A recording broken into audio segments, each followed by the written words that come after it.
देखो अपना जो टॉपिक है वो है जी नागरिकता। नागरिकता जिसਨੂੰ ਤੁਸੀਂ ਸਿਟੀਜ਼ਨशिप ਦੇ ਨਾਂ ਨਾਲ ਜਾਣਦੇ ਹੋ, ਕਾਫੀ ਇੰਪੋर्टेंट टॉपिक है अपनी पॉलिटी ਦੇ ਵਿੱਚ। ਤੁਸੀਂ ਸਭ ਤੋਂ ਪਹਿਲਾਂ ਯਾਦ ਰੱਖਣਾ ਹੈ ਕਿ ਜੋ ਸਿਟੀਜ਼ਨशिप है इसका पार्ट ਕਿਹੜਾ ਡੀਲ ਕਰਦਾ है। तो इसका पार्ट ਡੀਲ करता है दो। ठीक है, ਸਾਡੇ ਸੰਵਿਧਾਨ ਦਾ ਕਿੰਨਾ ਪਾर्ट जो सिटीजनशिप ਨਾਲ ਲਿੰਕ है तो वो है पार्ट 2। और अगर अनुच्छेद की गल करिए, अगर आर्टिकल की गल करिए तो वो 5 ਤੋਂ ਲੈ ਕੇ 11 तक का ਜਿਹੜਾ है वो बनेगा। ठीक है जी, तो 5 ਤੋਂ ਲੈ ਕੇ 11 तक का ਜਿਹੜਾ है वो बनेगा। तो आप देखिए सिटीजनशिप ਨੂੰ, अगर आप सिटीजनशिप की गल करते हैं तो सिटीजनशिप का जो पार्ट तुसी याद रखना है, ये पार्ट याद रखना है 2 और आर्टिकल तुसी याद रखना है जो वो रखना है जी 5 ਤੋਂ 11। ये दोनों चीजें याद रखनी आगे चल।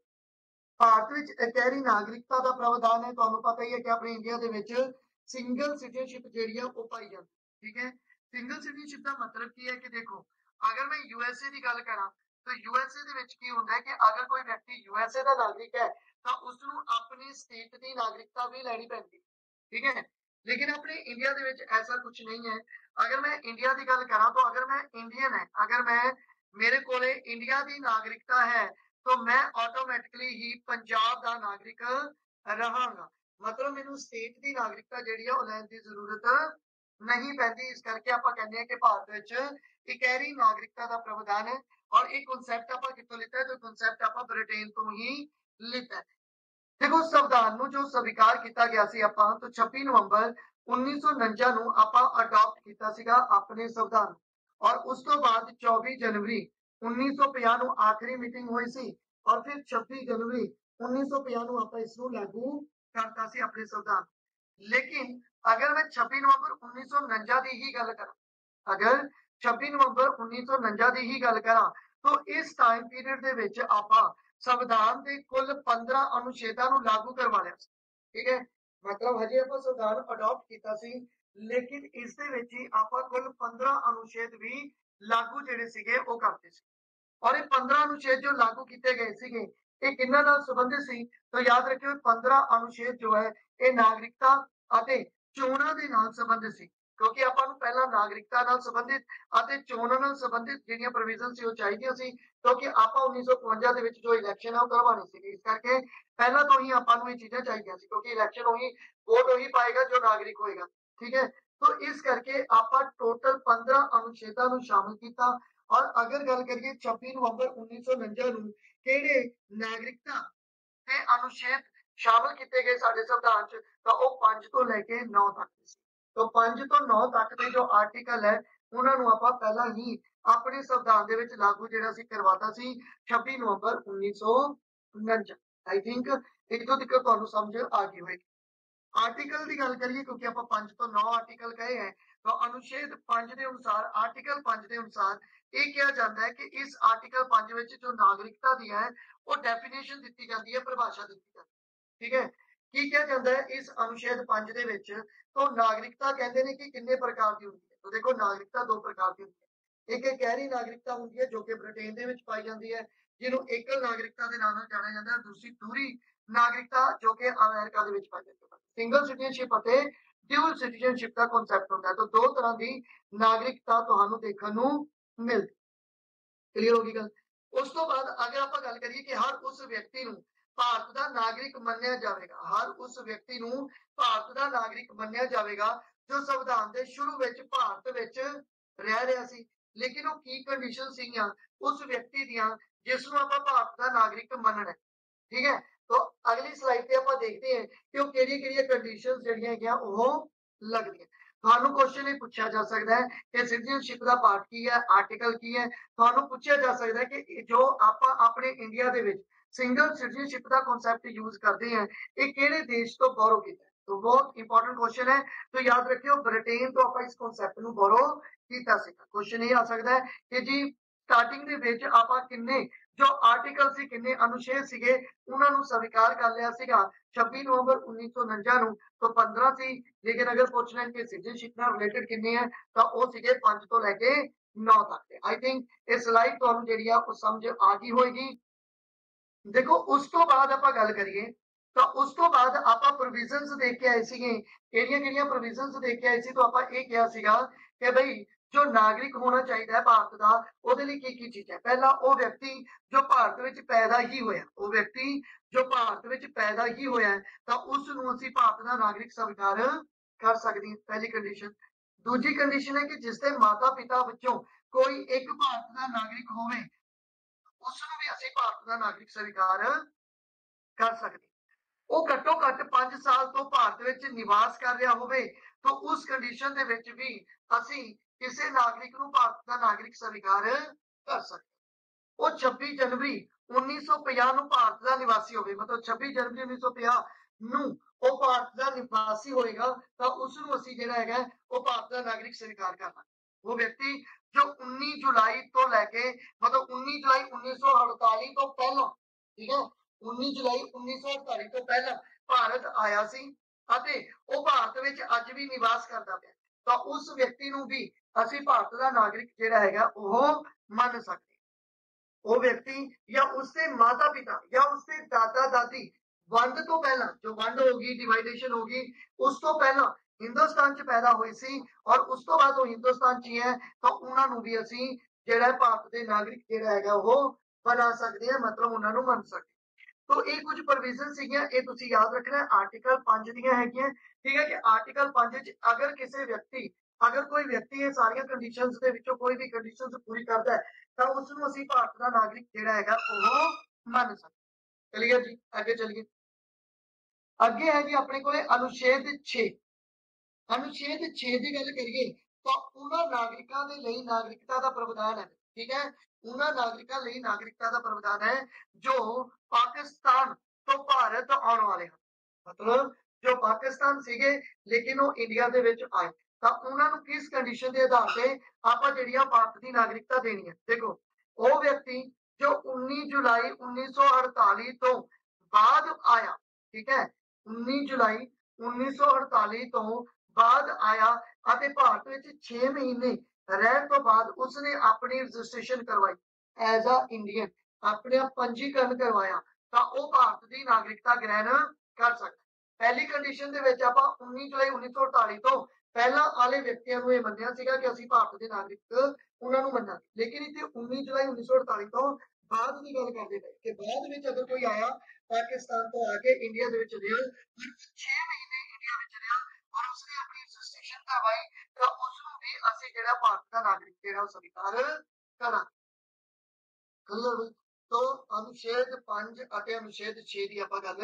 ਕਰ ਚੁੱਕੇ ਉਸ ਤੋਂ ਬਾਅਦ ਆ ਗਿਆ अनुच्छेद 7 ਇਹ ਸੌਖਾ ਹੀ ਹੈ 7 ਦੇ ਵਿੱਚ ਤੁਸੀਂ ਇਹ ਕਹਿ ਰਹੇ ਕਿ ਉਹਨਾਂ ਨਾਗਰਿਕਤਾ ਦੇ ਲਈ ਨਾਗਰਿਕਤਾ ਦਾ ਪ੍ਰਾਵਧਾਨ ਹੈ ਠੀਕ ਹੈ ਜੋ ਭਾਰਤ ਤੋਂ ਪਾਕਿਸਤਾਨ ਚਲੇ ਦੇਖੋ ਇਸ ਕੰਡੀਸ਼ਨ 'ਚ ਕੀ ਹੋਏਗਾ ਇਸ ਕੰਡੀਸ਼ਨ ਦੇ ਵਿੱਚ ਉਸ ਨਾਗਰਿਕ ਦੀ ਨਾਗਰਿਕਤਾ ਨੂੰ ਵੈਸੇ ਹੀ ਰੱਦ ਕਰ ਦਿੱਤਾ ਜਾਏਗਾ ਸਮਝ ਗਏ ਮੇਰੀ ਗੱਲ ਨੂੰ ਤਾਂ अनुच्छेद 7 ਦੇ ਵਿੱਚ ਉਹਨਾਂ ਨਾਗਰਿਕਾਂ ਦੇ ਲਈ ਨਾਗਰਿਕਤਾ ਦਾ ਪ੍ਰਾਵਧਾਨ ਹੈ ਜੋ ਭਾਰਤ ਤੋਂ ਪਾਕਿस्तान चले गए और इस कंडीशन में उस व्यक्ति की नागरिकता की हो जाएगी रद्द जी वो कर दी जाऊगी तो आई थिंक ये स्लाइड तो पूरी समझ आ गई होगी देखो उस तो बाद अगर मैं 7 की ही गल करा तो उन्होंने नागरिकता के लिए नागरिकता का प्रावधान जो भारत तो पाकिस्तान चले गए वो व्यक्ति जो भारत तो पाकिस्तान चला गया उसकी भारत की नागरिकता जो रद्द किया जाता है अनुच्छेद 7 8 की गल करिए ਤਾਂ ਉਹਨਾਂ ਨਾਗਰਿਕਤਾ ਦੇ ਲਈ ਨਾਗਰਿਕਤਾ ਦਾ ਪ੍ਰਾਵਧਾਨ ਹੈ ਜੋ ਭਾਰਤੀ ਮੂਲ ਦਾ ਵਿਅਕਤੀ ਸੀਗਾ ਬਈ ਠੀਕ ਹੈ ਮਤਲਬ ਉਹਨਾਂ ਨਾਗਰਿਕਾਂ ਲਈ ਨਾਗਰਿਕਤਾ ਦਾ ਪ੍ਰਾਵਧਾਨ ਰਹੇਗਾ ਜੋ ਭਾਰਤੀ ਮੂਲ ਦਾ ਜਿਹੜਾ ਸੀਗਾ ਉਹ ਵਿਅਕਤੀ ਹੈ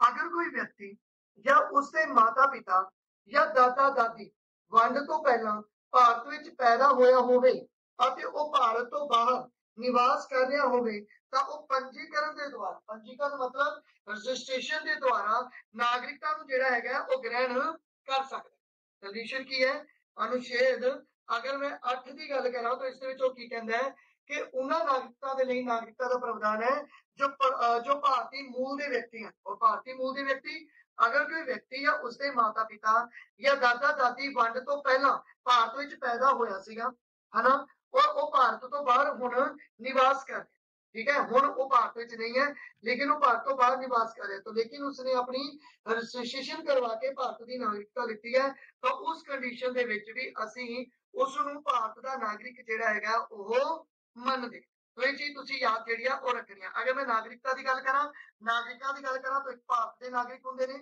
एक प्रवासी भारतीय होंगे ने जिन्होंने NRI बोलिया जाता है और एक भारतीय मूल के निवासी होंगे। ठीक है, तो ये तीन चीजें तुम याद भी रखनी।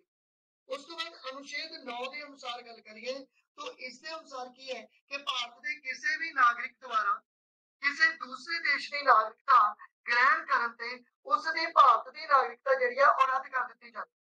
भारत के किसी भी नागरिक द्वारा किसी दूसरे देश की नागरिकता ग्रहण करते उसकी भारत की नागरिकता जी है वो की कर दी जाऊगी, रद्द जी है वो कर दी जाती है। तो ये पॉइंट भी तुम याद रखना है। और एक कॉन्सैप्ट हुण भी लागू किया भारत के ओवरसीज नागरिक, ये वो नागरिक जो भारत के बिल्कुल आस पास के एरिया रह रहे हैं और वो कोई बिजनेस करने उत्थे गए थे, ठीक है, और उठों के नागरिक है, तो इस करके उन्होंने भी भारत की नागरिकता होने देने का प्रोविजन जो किया गया। लेकिन शर्त यह है कि वो पाकिस्तान और बांग्लादेश के नागरिक जेडे वो नहीं होने चाहिए। ठीक है, अगे जाके आप जो अमेंडमेंट पढ़ांगे ਉਹਦੇ ਵਿੱਚ ਇਹ ਚੀਜ਼ ਆ ਜੂਗੀ ਕਿਉਂਕਿ ਇਸ ਸਕੀਮ ਦੇ ਲਈ OCI ਦੇ ਲਈ ਇੱਕ ਅਮੈਂਡਮੈਂਟ ਹੋਈ ਹੈ 2003 ਅਤੇ 2005 ਦੀਆਂ ਜੋ ਸੰਵਿਧਾਨਿਕ ਸੋਧ ਹੈ ਇਹਨਾਂ ਬਾਰੇ ਆਪਾਂ ਜਿਹੜੀ ਆ ਉਹ ਡਿਸਕਸ ਕਰਾਂਗੇ। तो अनुच्छेद 10 ਦੇ ਵਿੱਚ ਕੀ ਲਿਖਿਆ ਜੀ ਉਹਦੀ ਗੱਲ ਕਰੀਏ। देखो अनुच्छेद 10 के अनुसार की किया गया सी कि नागरिकता के अधिकारों का बने रहने की गल की है कि भी जो नागरिक है उन्होंने जो अधिकार है वो बने रहेंगे कदों तक। देखो भारत में किसी की भी नागरिकता का अधिकार संसद द्वारा बनाए गए कानून के अलावा किसी होर तरह ना खोया नहीं जा सकता। मतलब जो भी अपना सिटीजन है उसके जो भी राइट है वो राइट खोन का अधिकार किहदे कोले है, सिर्फ संसद कोले है। और संसद भी कोई एवं नहीं उस दे राइट नूं रद्द कर देगी, बकायदा उस ते कानून बनेगा। तो याद रखियो, ठीक है ना, भारत विच किसी की भी नागरिकता का अधिकार संसद द्वारा बनाए गए कानून के अलावा किसी होर तरह खोया नहीं जा सकता। अनुच्छेद 10 है, वेरी इंपॉर्टेंट। सिंपल भाषा में तुम याद रखना है कि जो नागरिकता के अधिकार है उन्होंने बारे जो डील करेगा वो कौन करेगा, पार्लीमेंट करेगी। बस इन्ना पॉइंट याद रखना है, तो काम हो जाएगा। अनुच्छेद 11 की गल करिए तो अनुच्छेद 11 की कहता है। देखो अनुच्छेद 11 कहता है कि संसद को यह अधिकार है कि वो नागरिकता के कानून में कोई भी सोध कर सके। मतलब जो अगर मैं अमेंडमेंट करवानी है, अगर कोई सिटीजनशिप के विच अमेंडमेंट होनी है तो ये अमेंडमेंट भी किसके द्वारा होनी, तो ये अमेंडमेंट भी जी है उस संसद द्वारा ही की जाएगी। क्लियर, कानून बनाने का अधिकार संसद को और उस कानून में अमेंडमेंट करने का अधिकार संसद को। आर्टिकल डील करने 10-11 कोई ट्रिक बना लियो तो 10-11 तो ये क्लीयर हो जाएंगे थोड़े, ठीक है। और 5 जो है वो डेफिनेशन आ गया तो 5-10-11 ये तो तीन वैसे ही क्लीयर हो जानी थोड़ी, ठीक है जी। उस तो बाद भारतीय नागरिकता के जो एक्ट है 1955 उसके हुण तक कितने बार अमेंडमेंट हो चुकी है, तो देखो क्रमवार 1986, 1992, 2003, 2005 और 2019 ਦੇ ਵਿੱਚ ਅਮੈਂਡਮੈਂਟ ਜਿਹੜੀ ਆ ਉਹ ਹੋਈ, ਠੀਕ ਹੈ। और इस एक्ट ਦੇ ਵਿੱਚ ਆਪਾਂ ਨੂੰ ਕੁਝ ਕੰਡੀਸ਼ਨਸ ਦਿੱਤੀਆਂ ਗਈਆਂ। मतलब ਆਪਾਂ ਨੂੰ ਕੁਝ ਨਾਗਰਿਕਤਾ ਪ੍ਰਾਪਤ ਕਰਨ ਦੇ ਲਈ ਕਨਸੈਪਟ ਨੇ और ਨਾਗਰਿਕਤਾ ਨੂੰ ਖਤਮ ਕਰਨ ਦੇ ਕੁਝ ਕਨਸੈਪਟ ਨੇ, ठीक है। तो वो ਕਿਹੜੇ-ਕਿਹੜੇ ਨੇ उसकी अगर ਆਪਾਂ ਗੱਲ करिए तो देखो जन्म तो नागरिकता ले सकते हैं, आप वंशिक तौर पर नागरिकता आप ले सकते हैं, पंजीकरण तो नागरिकता ले सकते हैं, ठीक है। उस तो बाद देसीकरण तो नागरिकता ले सकते हैं और उस तो बाद जिहड़ा हैगा वो विले तो भी नागरिकता जिहड़ी है वो ले सकते हैं, ठीक है। उस तो बाद नागरिकता खत्म करने के तरीके किन्ने हैं, तो अपने कोले 3 तरीके हैं नागरिकता नूं खत्म करने के। स्वै ही नागरिकता का त्याग करना, सरकार द्वारा नागरिकता नूं रद्द करना और नागरिकता तो वंचित करना। तो क्वेश्चन की है कि भारतीय नागरिकता के एक्ट 1955 ਦੇ ਵਿੱਚ नागरिकता लैन के तरीके दसे ने और नागरिकता नूं खत्म करने के तरीके जिहड़े आ ਉਹ दसे। तो नागरिकता नूं लैन के जो तरीके आ 5 तरीके आ, जन्म तो, वंशिक तौर तो, पंजीकरण तो, देसीकरण तो और विलय तो, ठीक है। और नागरिकता नूं खत्म करने के जो तरीके ने वो तुहाडे 3 तरीके तुसीं याद रखने ने, स्वै ही नागरिकता का त्याग करना, सरकार द्वारा नागरिकता रद्द करना और नागरिकता तो वंचित कर देना। तो आप इन्ना ही एक-एक तरीकों नूं जिहड़ा हैगा वो डिस्कस करना है कि वो किहड़े-किहड़े तरीके ने, मतलब जन्म तो की कंडीशनस लगणगीਆਂ, वंशिक तौर पर अगर नागरिकता का प्रावधान है तो उदों की कंडीशनस लगणगीਆਂ। उस तो बाद आप गल करिए तो आप गल कर रहे थे थोड़ी जी कि भारतीय नागरिकता एक्ट 1955 के अनुसार अपने को जो तरीके दसे गए ने वो किहड़े-किहड़े तरीके है, तो एक-एक तरीके नूं आपां ध्यान नाल पढ़ना है। ये ज्यादातर थ्योरी वाला कॉन्सैप्ट है तुहाडा, ठीक है। इस थ्योरी नूं 3-4 बारी पढ़ के ही इस चीज ਨੂੰ याद किया जा सकता है। आप कहिए कि मैं एक बार पढ़ाता और ਤੁਹਾਨੂੰ सब कुछ समझ आ गया, ਇਹ ਜਿਹੜਾ ਇਸ ਟੌਪਿਕ ਦੇ ਲਈ ਇਹ ਚੀਜ਼ ਲਾਗੂ ਨਹੀਂ ਹੁੰਦੀ। ਕਿਉਂ? ਕਿਉਂਕਿ ਇਹਦੇ ਵਿੱਚ ਕੁਝ ਕੰਡੀਸ਼ਨਸ ਨੇ ਔਰ ਉਹਨਾਂ ਕੰਡੀਸ਼ਨਸ ਨੂੰ ਤੁਹਾਨੂੰ ਸਮਝਣਾ ਪਏਗਾ। ठीक है, तो देखो जन्म तो जो नागरिकता है वो किवें लिती जा सकती। देखो 26 जनवरी 1950 या उस तो बाद विच पैदा होया व्यक्ति जन्म तो ही भारत का नागरिक कहला।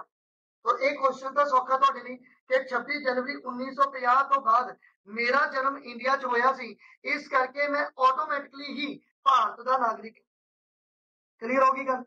ठीक है ना भी मैं 26 जनवरी 1950 तो बाद ही इंडिया ਦੇ ਵਿੱਚ ਪੈਦਾ ਹੋਇਆ ਸੀ, ਇਸ ਕਰਕੇ ਮੈਂ ਆਟੋਮੈਟਿਕਲੀ ਹੀ ਭਾਰਤ ਦਾ ਨਾਗਰਿਕ ਬਣ ਗਿਆ। ਇਹ ਤਾਂ ਚੀਜ਼ ਸਮਝ ਆ ਗਈ। ਅੱਛਾ, ਹੁਣ ਇਹਦੇ ਵਿੱਚ ਇੱਕ ਅਮੈਂਡਮੈਂਟ ਵੀ ਕੀਤੀ ਗਈ ਹੈ 1986।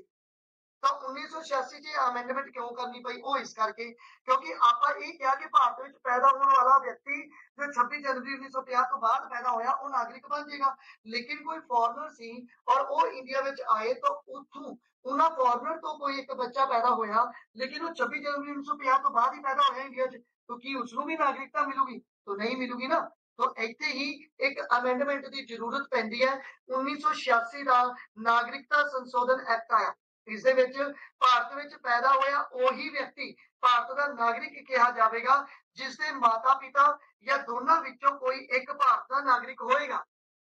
ਸਮਝ ਗਏ ਮੇਰੀ ਗੱਲ ਨੂੰ? ਕੋਈ ਦੋ ਬੰਦੇ ਫੋਰਨਰ ਸੀਗੇ ਘੁੰਮਣ ਆਏ ਪਰ ਉਹਨਾਂ ਦੇ ਵਿੱਚੋਂ ਕੋਈ ਇੰਡੀਆ ਦੇ ਵਿੱਚ ਹੀ ਬੱਚੇ ਨੂੰ ਉਹਨਾਂ ਨੇ ਜਨਮ ਦਿੱਤਾ, ਠੀਕ ਹੈ, ਤਾਂ ਕੀ ਉਹ ਭਾਰਤ ਦਾ ਨਾਗਰਿਕ ਹੈ? ਨਹੀਂ, ਉਹ ਭਾਰਤ ਦਾ ਨਾਗਰਿਕ ਨਹੀਂ ਹੋਏਗਾ। ਉਹਦੇ ਮਾਤਾ ਪਿਤਾ ਜਾਂ ਉਹਨਾਂ ਵਿੱਚੋਂ ਕਿਸੇ ਇੱਕ ਨੂੰ ਪਹਿਲਾਂ ਤੋਂ ਹੀ ਭਾਰਤ ਦਾ ਨਾਗਰਿਕ ਹੋਣਾ ਪਏਗਾ। ਇਹ ਪੁਆਇੰਟ ਯਾਦ ਰੱਖੋ। ਅੱਛਾ, ਇਸ ਤੇ ਅਪਵਾਦ ਵੀ ਹੈ, ਇਸ ਤੇ ਐਕਸੈਪਸ਼ਨ ਵੀ ਹੈ। ਐਕਸੈਪਸ਼ਨ ਕੀ ਕਹਿੰਦੀ ਹੈ? ਕਹਿੰਦਾ ਕਿਸੇ ਵੀ ਰਾਜਨੀਤਿਕ ਸ਼ਤਰੂ ਦੇਸ਼ ਜਾਂ ਵਿਦੇਸ਼ੀ ਤੇ ਇਹ ਚੀਜ਼ ਲਾਗੂ ਵੀ नहीं हुई। ठीक है, तो एक पूरे का पूरा कॉन्सेप्ट याद रखना। तो जन्म तो नागरिकता की कहानी समझ आ गई। 26 जनवरी 1950 की डेट याद रखनी है बस तुसी। ਜਦੋਂ ਸਾਡਾ ਸੰਵਿਧਾਨ ਅਡਾਪਟ ਕੀਤਾ ਗਿਆ, ਜਦੋਂ ਸਾਡਾ ਸੰਵਿਧਾਨ ਸੌਰੀ ਲਾਗੂ ਕੀਤਾ ਗਿਆ, ਉਸ ਤੋਂ ਬਾਅਦ ਅਗਰ ਕੋਈ ਪੈਦਾ ਹੋਇਆ ਇੰਡੀਆ 'ਚ ਉਹ ਭਾਰਤ ਦਾ ਨਾਗਰਿਕ ਕਹਿਲਾਏਗਾ। ਪਰ ਸ਼ਰਤ ਇਹ ਹੈ ਕਿ ਉਹਦੇ ਮਾਤਾ ਪਿਤਾ ਵਿੱਚੋਂ ਕੋਈ ਇੱਕ ਭਾਰਤ ਦਾ ਪਹਿਲਾਂ ਹੀ ਨਾਗਰਿਕ ਹੋਣਾ ਚਾਹੀਦਾ। ਅੱਗੇ ਜੀ ਆਪਣੇ ਕੋਲ ਵੰਸ਼ਿਕ ਨਾਗਰਿਕਤਾ। ਅਗਰ ਮੈਂ ਵੰਸ਼ਿਕ ਨਾਗਰਿਕਤਾ ਦੀ ਗੱਲ ਕਰਾਂ तो 26 जनवरी 1950 की कहानी या उस तो बाद भारत च बाहर पैदा होया कोई व्यक्ति, ठीक है, 26 जनवरी 1950 की गल करते ने और ज्यादा इस टाइम पीरियड या उस तो बाद भारत के बाहर पैदा होया कोई भी व्यक्ति वंशिक तौर पे भारत का नागरिक मन्निया जाएगा जेकर उसके माता पिता या दोनों विचों कोई एक भारत का नागरिक होवे। ये सेम कंडीशन इस तरह की है कि अगर कोई अमेरिका का एक जोड़ा इंडिया च आया सी और उन्होंने एक बच्चे ਨੂੰ जन्म दिता, ठीक है, और उसਨੂੰ ਅਸੀਂ ਭਾਰਤ ਦੀ ਨਾਗਰਿਕਤਾ ਨਹੀਂ ਦੇ ਸਕਦੇ, ਲੇਕਿਨ ਉਹਨਾਂ ਦਾ ਆਪਦਾ ਦੇਸ਼ ਤਾਂ ਉਹਨਾਂ ਨੂੰ ਨਾਗਰਿਕਤਾ ਦੇਗਾ ਨਾ, ਕਿਉਂਕਿ ਉਹਦੇ ਮਾਪੇ ਜਿਹੜੇ ਨੇ ਉਹ ਅਮਰੀਕਾ ਦੇ ਹੀ ਨਾਗਰਿਕ ਨੇ। तो सेम चीज ही है। तो सेम आप इधरों एक जोड़े ਨੂੰ अगर उधर भेज दिए बाहर तो ਉੱਥੇ ਕਿਸੇ ਬੱਚੇ ਦਾ ਜਨਮ ਹੋਵੇ ਤਾਂ ਉਹਦੇ ਮਾਤਾ ਪਿਤਾ ਜੋ ਹੈ ਉਹ ਭਾਰਤ ਦੇ ਨਾਗਰਿਕ ਸੀਗੇ, तो ਇਸ ਕਰਕੇ ਵੀ ਉਹਨੂੰ ਵੰਸ਼ਿਕ ਤੌਰ ਤੇ ਭਾਰਤ ਦੀ ਨਾਗਰਿਕਤਾ ਉਸ ਬੱਚੇ ਨੂੰ ਦਿੱਤੀ ਜਾਏ। क्लियर होगी कंडीशन। तो इस भी एक जी है संविधानिक सोच देखने को मिलती है 1992 के तहत। एक्चुअल पहला 1992 तो पहला पिता का कॉन्सेप्ट यूज किया जाता है, लेकिन बाद में हुण माता का भी आधार जो मन्निया जाता है कि माता के आधार से भी वंशिक नागरिकता जी दी जाती है। पहला पिता के आधार से ही वंशिक नागरिकता दी जाती थी, लेकिन हुण पिता माता के नाम से भी यह नागरिकता जी दी जाती है। तो यह भी पॉइंट तुसीं जिहड़ा हैगा वो याद रखना है। आगे चलते हैं। तो पंजीकरण आधारित नागरिकता, पंजीकरण का मतलब होता है रजिस्ट्रेशन, ठीक है, तो ऐसे शब्द इंग्लिश में भी पढ़ लिया करो। तो पंजीकरण मतलब रजिस्ट्रेशन, तो रजिस्ट्रेशन के आधार पर नागरिकता किवें मिलेगी? देखो, नागरिकता अधिनियम 1955 के अनुसार किसी भी व्यक्ति, ठीक है, हाँ ये शर्त है कि वो अवैध रूप के प्रवासी ना होवे, पंजीकरण के द्वारा भारतीय नागरिकता दी जा सके। मतलब एक व्यक्ति अपनी रजिस्ट्रेशन कराने तो, ठीक है, बाद अपनी जी भारत की नागरिकता लै सकता है अगर वो ये सारिया शर्तां पूरियां करता है। हुण किहड़ियां कंडीशन है जी, ठीक है, रजिस्ट्रेशन दियां।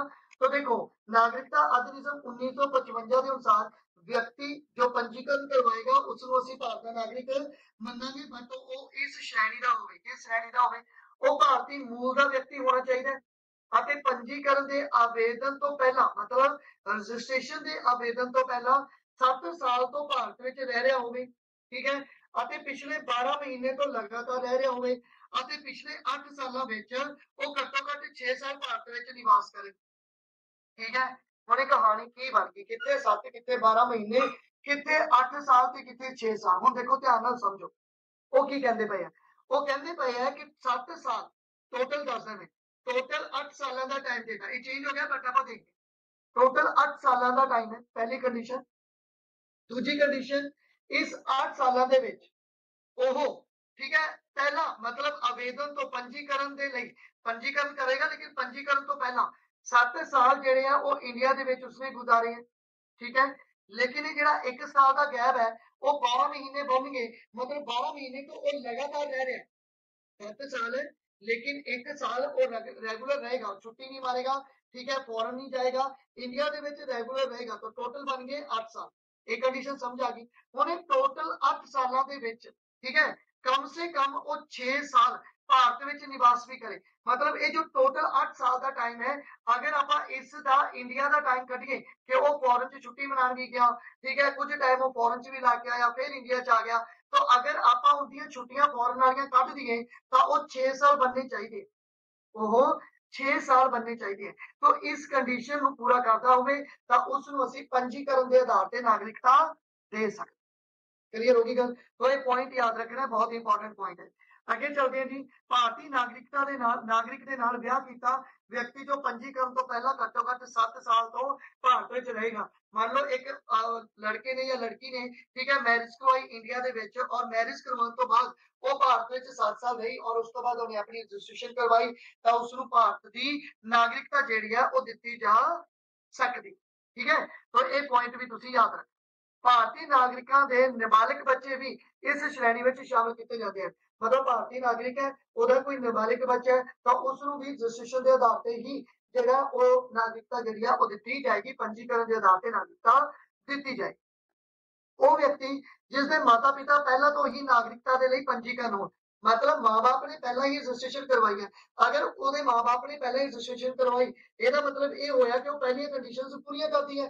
ਅਗਰ ਉਹਦੇ माँ बाप ने पहली ਕੰਡੀਸ਼ਨਸ ਪੂਰੀਆਂ ਕੀਤੀਆਂ ਤਾਂ ਉਹਦੇ ਬੱਚੇ ਦਾ ਵੀ ਪੰਜੀਕਰਨ ਕੀਤਾ ਜਾ ਸਕਦਾ ਹੈ, ਉਹਦੇ ਬੱਚੇ ਦਾ ਵੀ ਰਜਿਸਟ੍ਰੇਸ਼ਨ ਜਿਹੜਾ ਉਹ ਕੀਤਾ ਜਾ ਸਕਦਾ। ਉਹ ਵਿਅਕਤੀ ਜੋ 5 ਸਾਲ ਤੋਂ ਭਾਰਤੀ मतलब ओवरसीज कार्ड ਦੇ ਰੂਪ ਵਿੱਚ ਪੰਜੀਕ੍ਰਿਤ ਹੈ, मतलब ਉਹਦੇ ਕੋਲ ਰਜਿਸਟ੍ਰੇਸ਼ਨ ਹੈ, ओवरसीज कार्ड होल्डर है ਉਹ ਅਤੇ ਪਿਛਲੇ 12 ਮਹੀਨੇ ਤੋਂ ਭਾਰਤ ਵਿੱਚ ਰਹਿ ਰਿਹਾ ਹੈ ਅਤੇ ਉਸਨੂੰ ਵੀ ਭਾਰਤ ਦਾ ਜਿਹੜਾ ਉਹ ਨਾਗਰਿਕ ਜਿਹੜਾ ਉਹ ਬਣਾਇਆ ਜਾ ਸਕਦਾ ਪੰਜੀਕਰਨ ਦੇ ਆਧਾਰ। ਇਹਦੇ ਵਿੱਚ ਇੱਕ ਅਮੈਂਡਮੈਂਟ ਤੁਹਾਨੂੰ ਦੇਖਣ ਨੂੰ ਮਿਲਦੀ ਹੈ 2015 ਦੀ ਨਾਗਰਿਕਤਾ ਸੋਧ ਅਧਿਨਿਯਮ 2015 ਤੁਹਾਨੂੰ ਦੇਖਣ ਨੂੰ ਮਿਲਦਾ ਹੈ, ਜਿਸ ਦੇ ਤਹਿਤ 30 ਦਿਨਾਂ ਦੀ ਛੋਟ ਦਿੱਤੀ ਗਈ ਹੈ, ਠੀਕ ਹੈ। ਉਸ ਤੋਂ ਬਾਅਦ ਆ ਗਿਆ ਜੀ ਆਪਣੇ ਕੋਲੇ ਕੁਦਰਤੀ ਮਤਲਬ ਦੇਸੀਕਰਨ ਤੌਰ ਤੇ ਨਾਗਰਿਕਤਾ।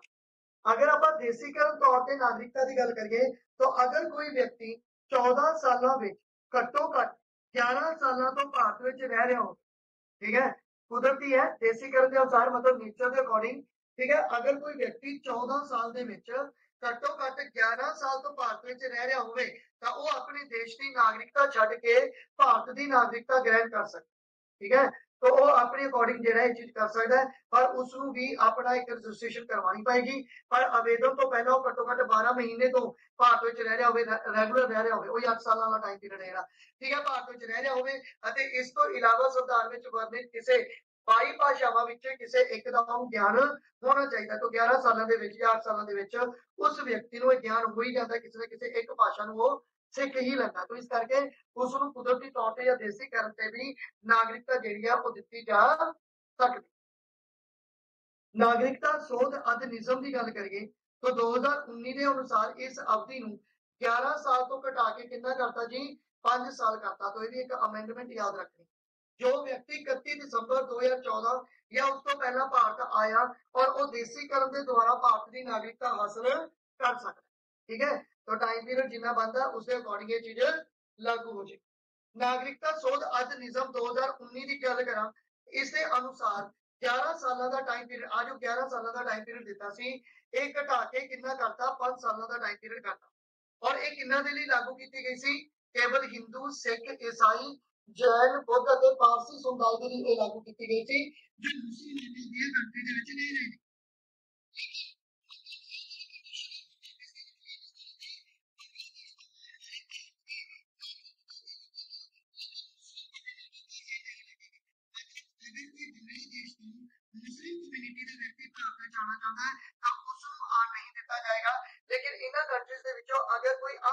सारे व्यक्तियों चों कोई भारत में आना चाहता है तो उसनूं ये परमिशन दी गई सी।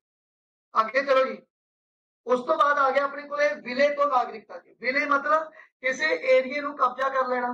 तो अगर कोई बाहरी खेतर भारत में शामिल होंदा है, अगर कोई बाहरी खेतर भारत में शामिल होंदा है तो उस खेतर के सारे लोग ही भारत के नागरिक जिहड़े आ वो बन सकते हैं। ठीक है, मान लो इंडिया ने पीओके ਨੂੰ ਆਪਣੇ ਏਰੀਆ ਵਿੱਚ ਸ਼ਾਮਲ ਕੀਤਾ तो ਇੱਥੋਂ ਰਹਿਣ ਵਾਲੇ ਲੋਕ ਅਗਰ ਉਹ ਭਾਰਤ ਵਿੱਚ ਸ਼ਾਮਲ ਹੋਣਾ ਚਾਹੁੰਦੇ ਨੇ ਤਾਂ ਹੋ ਸਕਦੇ ਨੇ ਵੀ, ਹਾਂ ਵੀ ਹੋ ਸਕਦੇ ਨੇ, ਇਹ 'ਚ ਕੋਈ ਪ੍ਰੋਬਲਮ ਵਾਲੀ ਗੱਲ ਨਹੀਂ ਹੋਏਗੀ। ਠੀਕ ਹੈ, ਤਾਂ ਉਹ ਹੋ ਸਕਦੇ ਨੇ, ਕੋਈ ਐਜੀ ਦਿੱਕਤ ਵਾਲੀ ਗੱਲ ਨਹੀਂ ਹੈ ਕਿਉਂਕਿ ਉਹ ਆਟੋਮੈਟਿਕਲੀ ਉਹ ਏਰੀਆ ਭਾਰਤ ਦਾ ਹੋ ਜਾਏਗਾ ਔਰ ਅਗਰ ਉਹ ਏਰੀਆ ਭਾਰਤ ਦਾ ਰਹੇਗਾ ਤਾਂ ਉਹ ਆਟੋਮੈਟਿਕਲੀ ਹੀ ਉੱਥੋਂ ਦੇ ਲੋਕ ਵੀ ਭਾਰਤ ਦੇ ਹੋਣਗੇ। ਹਾਂਜੀ, ਕਿਸਨੇ ਹੱਥ ਰੇਜ਼ ਕੀਤਾ ਸੀ ਦੱਸੋ। ਅੱਗੇ ਚੱਲਦੇ ਹਾਂ ਜੀ ਆਪਾਂ। ਉਸ ਤੋਂ ਬਾਅਦ ਹੈ ਨਾਗਰਿਕਤਾ ਨੂੰ ਖਤਮ ਕਰਨਾ। ਦੇਖੋ, ਨਾਗਰਿਕਤਾ ਨੂੰ ਖਤਮ ਕਰਨ ਦੇ ਲਈ ਸਵੈ ਹੀ ਨਾਗਰਿਕਤਾ ਦਾ ਤਿਆਗ ਕੀਤਾ ਜਾ ਸਕਦਾ ਹੈ। ਸਰਕਾਰ ਦੁਆਰਾ ਨਾਗਰਿਕਤਾ ਨੂੰ ਰੱਦ ਕੀਤਾ ਜਾ ਸਕਦਾ ਹੈ ਅਤੇ ਨਾਗਰਿਕਤਾ ਤੋਂ ਵੰਚਿਤ ਕਰਨਾ, ਮਤਲਬ ਸਰਕਾਰ ਵੀ ਕਿਸੇ ਨਾਗਰਿਕ ਨੂੰ ਆਪਣੀ ਨਾਗਰਿਕਤਾ ਤੋਂ ਵੰਚਿਤ ਕਰ ਸਕਦੀ ਹੈ। तो ਕਿਹੜੀ ਕੰਡੀਸ਼ਨਸ ਲੱਗੇਗੀ ਉਹਦੀ ਗੱਲ ਕਰੀਏ ਤਾਂ ਪਹਿਲਾ ਹੈਗਾ ਸੰਵਿਧਾਨ ਦਾ ਉਲੰਘਣ ਕਰਨ ਤੇ ਸਰਕਾਰ ਕਿਸੇ ਵੀ ਵਿਅਕਤੀ ਨੂੰ ਨਾਗਰਿਕ ਤੋਂ ਵੰਚਿਤ ਕਰ ਸਕਦੀ ਹੈ, ਪਹਿਲੀ ਕੰਡੀਸ਼ਨ। दूजी गल करिए भारत देश के किसी दुश्मन की मदद करने किसी व्यक्ति को देश निकाला दे दिता गया या उसकी नागरिकता रद्द कर दी गई। तीसरी कंडीशन गैर कानूनी तौर पर नागरिकता ग्रहण किया, किसी व्यक्ति ने गैर कानूनी तरीके भारत की नागरिकता ग्रहण किया तो उस कंडीशन के भी यह चीज की जा सकती है। पंजीकरण का देसीकरण तो नागरिकता प्राप्त करने के 5 सालों के दौरान वो 2 सालों की सजा भुगतना। आप गल की कि 5 साल रेगुलर इंडिया च रहेगा, लेकिन ये 5 सालों के विच 2 साल तो जेल च ही जाए है, 2 साल तो उन्हें जेल च ही बताए, तो इसका मतलब वो तो क्रिमिनल माइंडेड है। तो इस करके उसकी भी जिहड़ी है वो नागरिकता रद्द की जा सकती है। और भारतीय महिला द्वारा इतने महिला कर लो, ਭਾਰਤੀ ਮਹਿਲਾ ਦੁਆਰਾ ਵਿਦੇਸ਼ੀ ਦੇ ਨਾਲ ਵਿਆਹ ਕਰਾਉਣ ਤੋਂ ਬਾਅਦ ਉਹ ਲਗਾਤਾਰ 7 ਸਾਲ ਫੋਰਨ ਦੇ ਵਿੱਚ ਰਹੀ ਤਾਂ ਆਟੋਮੈਟਿਕਲੀ ਉਹਦੀ ਇੱਥੋਂ ਦੀ ਨਾਗਰਿਕਤਾ ਕੈਂਸਲ ਹੋ ਜਾਏਗੀ ਕਿਉਂਕਿ ਉਹ ਉੱਥੋਂ ਦੀ ਨਾਗਰਿਕਤਾ ਜਿਹੜੀ ਆ ਉਹ ਗ੍ਰਹਿਣ ਕਰ ਲਈ। ਤੇ ਮੈਂ ਭਾਰਤੀ ਮੂਲ ਦੇ ਲੋਕਾਂ ਦੀ ਗੱਲ ਕਰਾਂ, ਮਤਲਬ ਓਵਰਸੀਜ਼ ਦੇ ਨਾਗਰਿਕ ਦੀ ਗੱਲ ਕਰਾਂ, ਓਵਰਸੀ ਨਾਗਰਿਕ ਮੈਂ ਤੁਹਾਨੂੰ ਦੱਸਿਆ ਕਿ ਇੰਡੀਆ ਦੇ ਆਸ-ਪਾਸ ਦੇ ਏਰੀਆ ਦੇ ਵਿੱਚ ਖਾਸ ਕਰਕੇ ਜੋ ਆਈਲੈਂਡਸ ਹੈ ਉੱਥੇ ਉਹ ਜੌਬ ਕਰਦੇ ਪਏ ਆ, ਤਾਂ ਉਹਨਾਂ ਨੇ ਉੱਥੇ ਛੋਟੀ-ਛੋਟੀ ਕੰਟਰੀਜ਼ ਦੀ ਨਾਗਰਿਕਤਾ ਲਿੱਤੀ ਹੋਈ ਹੈ। तो की उन्होंने भारत की नागरिकता दी जा सकती है? बिल्कुल इस समय प्रावधान किया गया है कि उन्होंने भारत की नागरिकता भी दी जाएगी। तो नागरिकता सोध अधिनियम 2003 ਅਤੇ 5 ਦੇ ਤਹਿਤ ਭਾਰਤੀ ਮੂਲ ਦੇ ਲੋਕਾਂ ਨੂੰ ਓਵਰਸੀਜ਼ ਆ ਦੋ ਅਮੈਂਡਮੈਂਟ ਯਾਦ ਰੱਖ ਲਿਓ, ਓਵਰਸੀਜ਼ ਨਾਗਰਿਕਤਾ ਦਾ ਵੀ प्रावधान किया गया है। अगर कोई व्यक्ति 26 जनवरी 1950 ਜਾਂ ਉਸ ਤੋਂ ਬਾਅਦ ਭਾਰਤ ਦੇ ਬਾਹਰ ਜਾ ਕੇ ਵਸ ਗਿਆ ਅਤੇ ਉੱਥੋਂ ਦੀ ਨਾਗਰਿਕਤਾ ਗ੍ਰਹਿਣ ਕਰ ਲਈ ਤਾਂ ਉਹ ਓਵਰਸੀਜ਼ ਨਾਗਰਿਕਤਾ ਦੇ ਵਿੱਚ पंजीकरण करवा सकता है, पर यह पाकिस्तान और बांग्लादेश के लिए लागू नहीं होगी। इसे ही बोलते हैं दूरी नागरिकता।